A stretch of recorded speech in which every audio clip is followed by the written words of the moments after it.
Morning Sprint. A two-car accident on the eastbound lane of US 12 sent 6 people, including 3 teenagers, to the hospital on Monday afternoon. An investigation determined that both vehicles were headed eastbound on State Route 12 near milepost 164 just along Rimrock Lake. The first car slowed down and attempted to make an illegal U-turn. A truck that was behind them didn't have enough time to react and crashed into the car. According to Washington State Patrol, the collision occurred along the lake, which is roughly 25 miles west of Natchez.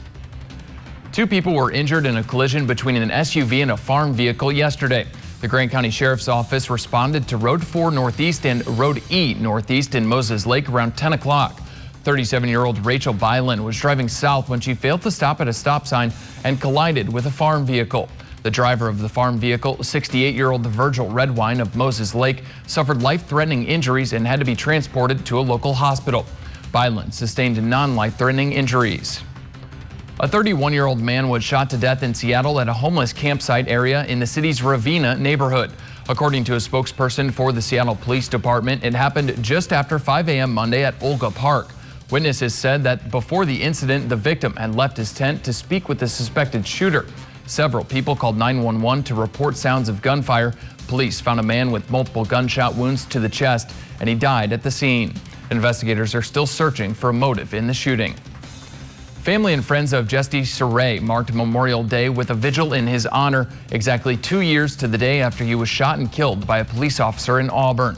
That officer, Jeff Nelson, is now charged with murder. This is the state's first homicide case involving an officer since voters approved I-940, which changed the state standards to prosecute police. Although Nelson was charged last summer, a series of court delays has held up the trial. Nelson is due to appear before a judge on Thursday. The vigil was held in the same parking lot where Saray was killed. A Walla Walla man was arrested Sunday after allegedly threatening his mother with a sword.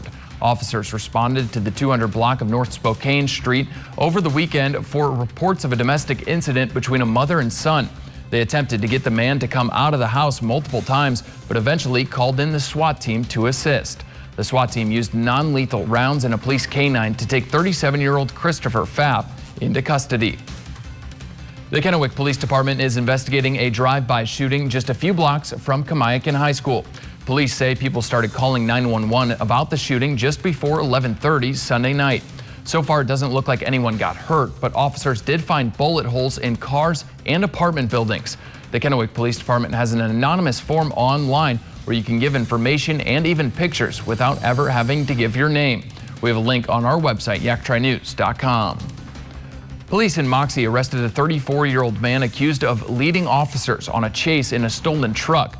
Officers tell us they originally tried to stop the truck because it didn't have a front license plate. When the driver wouldn't stop, they chased him to Yakima city limits and then called it off. But then police say the truck crashed and the driver took off running.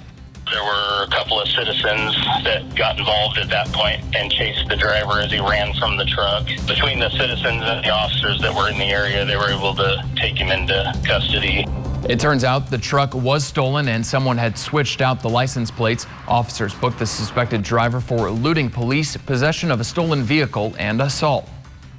Gas prices are the highest they've been in 7 years, and Washington and Idaho are among the most expensive in the country. According to AAA, Washington's average gas price is $3.57 per gallon, and Idaho's is $3.24. The national average has climbed to around $3 a gallon, an increase of more than $1 since this time a year ago.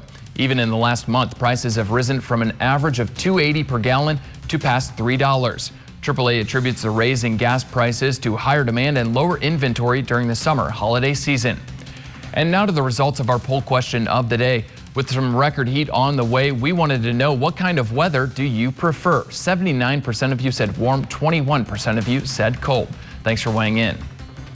The coronavirus vaccine means more and more people can get back to normal, but of course, if you have kids under 12, they can't just get their shots yet. That's even more concerning when you have a toddler who might not even remember life before pandemic lockdowns. One Spokane mom says she wants to protect her son from the virus, but at the same time, she's worried that he's not getting enough social interaction.